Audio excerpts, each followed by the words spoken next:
Praise the Lord. இயேசுவின் நாமத்தில் உங்களுக்கு அன்பின் வாழ்த்துக்கள். நல்லா இருக்கீங்களா?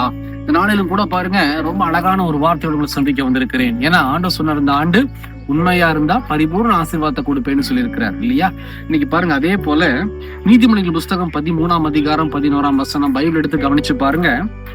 வஞ்சனையால் தேடின பொருள் குறைந்து போம், கைப்பாடாய் சேர்க்கிறவனோ விருத்தி அடைவான். வேதம் சொல்லுகிறது. வஞ்சனை அப்படின்னா திருட்டுத்தனம் பண்றது, யாராவது ஒருத்தர் ஏமாத்துறது, துரோகம் செய்வது, பொய் பேசி சம்பாதிப்பது, இல்லைன்னா கமிஷன் வாங்குவது, எல்லாமே வஞ்சித்து நம்ம வாங்கக்கூடிய ஒரு காரியம். இது நிலை பெறாது. யோசனை பண்ணி பாருங்க. நம்ம வஞ்சனை பண்ணி ஒருத்தர் இருந்து புடுங்குறோம் அப்படின்னா கொடுக்குறவங்க எப்படி தெரியுமா கொடுப்பாங்க? சிரிச்சுட்டு சந்தோஷமாவா கொடுப்பாங்க? ரொம்ப கஷ்டத்து நிலைமையில கொடுப்பாங்க இல்லையா? எனக்கு தெரிந்த ஒரு சகோதரன் சொன்ன ஒரு சாட்சி எனக்கு ஞாபகம் வருது. என்ன அப்படின்னா, அவர் கார்ல அவருடைய ஒய்ஃபோட பிரயாணப்படும் போது ஒரு நாள் கார்ல பொல்யூஷன் சர்டிபிகேட் வாங்கி வைக்கல. பொல்யூஷன் சர்டிபிகேட் வாங்கி வைக்கிறது அவருடைய தவறு தான், மறந்துட்டாரு, தவறு பண்ணிட்டாரு. போலீஸ் அதை பிடிக்கும் போது லஞ்சம் அதிகமா கேட்டிருப்பாங்க போல இருக்கு.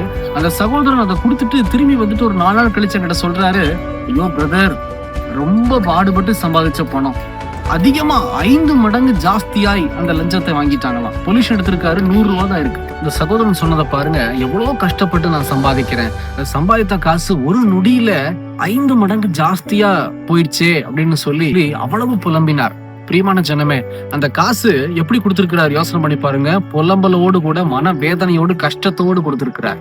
அப்போ வஞ்சிக்கப்பட்டு வாங்கக்கூடிய காசு ஒரு நபர்கிட்ட இருந்து வருது அப்படின்னா அவங்க வேதனையில, கஷ்டத்துல, பாரத்துல கொடுக்கிற ஒரு காரியம், அது சாபம். அந்த மாதிரி ஒரு சாபமான ஒரு காசை நம்ம ஒருபோதும் சம்பாதிக்க கூடாது. அது ஒருவேளை ஒரு 10 ரூபாயா இருக்கலாம், அதுவும் சாபம் தான்.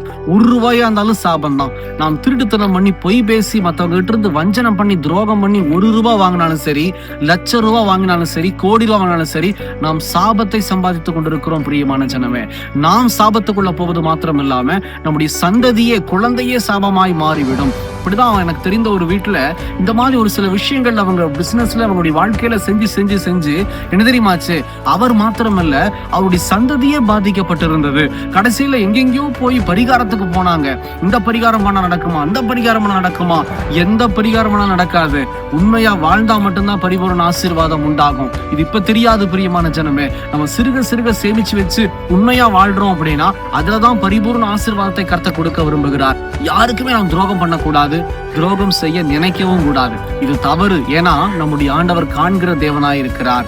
ஒருவேளை அந்த செய்தி கேட்கிறதான என் சகோதரனை, என் சகோதரியே, நீங்க இந்த நாட்கள்ல மனம் திரும்பினீங்க, தப்பிச்சீங்க, பரிபூர்ண ஆசீர்வாதங்களை பெற்றுக்கொள்ளுவீங்க. மன்னிப்பு கேளுங்க. ஆண்டவரே, நான் தவறு பண்ணிட்டேன், இவங்களுக்கு நான் துரோகம் செஞ்சுட்டேன்ப்பா, இதோ இவங்க கிட்ட நான் திருடுத்தனம் பண்ணிட்டேன், அதிகமா நான் காசு வாங்கிட்டேன், கமிஷன் வாங்கிட்டேன். மனம் திரும்புங்க. கர்த்தர் உங்களை ஆசீர்வதிக்க விரும்புகிறார். இல்லாவிட்டால் இதோ நம் ஆசீர்வாதத்தை எதிர்பார்க்க முடியாது. நம்மனால நம்முடைய குடும்பமும், நம்மனால நம்ம கூட இருக்கிற அத்தனை ஜனங்களும் கஷ்டப்படுவாங்க. மனம் திரும்புங்க. கர்த்தர் உங்களை ஆசீர்வதித்து இன்னும் அநேகத்துக்கு அதிகாரியை கர்த்தர் மாற்ற விரும்புகிறார். சிறுக சேமிச்சு உண்மையா இருக்கிறத வச்சு வாழ்ந்து பாருங்க. கர்த்தர் உங்களை பாதுகாத்து உயர்த்துவார். ஏன்னா அதுலதான் பரிபூர்ண ஆசீர்வாதம் உண்டாயிருக்கும். கண்களை மூடி ஜெபிக்கலாமா? எங்களை நேசிக்கிற நல்ல ஆண்டவரே, இந்த வேளைக்காக ஸ்தோத்திரம். சொல்லப்பட்ட அந்த வார்த்தையின்படி ஆண்டவரே, யாரையும் நாங்க வஞ்சிக்காதபடிக்கு, ஆண்டவரே யார்கிட்டையும் நாங்க துரோகம் பண்ணாதபடிக்கு உண்மையாய் வாழ தேவன் கிருபை தாங்கப்பா. உண்மையாய் தகப்பனை சேமித்து வாழும் போது கர்த்தர் எங்களை வாழ்வில ஆசீர்வாதத்தை கொடும். தகப்பனே, தேவைகளை சந்தியும், காரியங்களை வாய்க்க செய்யுங்க. உண்மையுள்ள மனுஷன் பரிபூர்ண ஆசீர்வாதங்களை பெறுவான்னு சொன்னீங்களே, கர்த்தர் எங்களை தொடர்ந்து ஆசீர்வாதம் கிரியை செய்யும். இயேசுவின் நாமத்தில் பிதாவே, ஆமேன், ஆமேன். தொடர்ந்து ஜெபம் பண்ணுங்க. உண்மையா வாழ முயற்சி எடுங்க.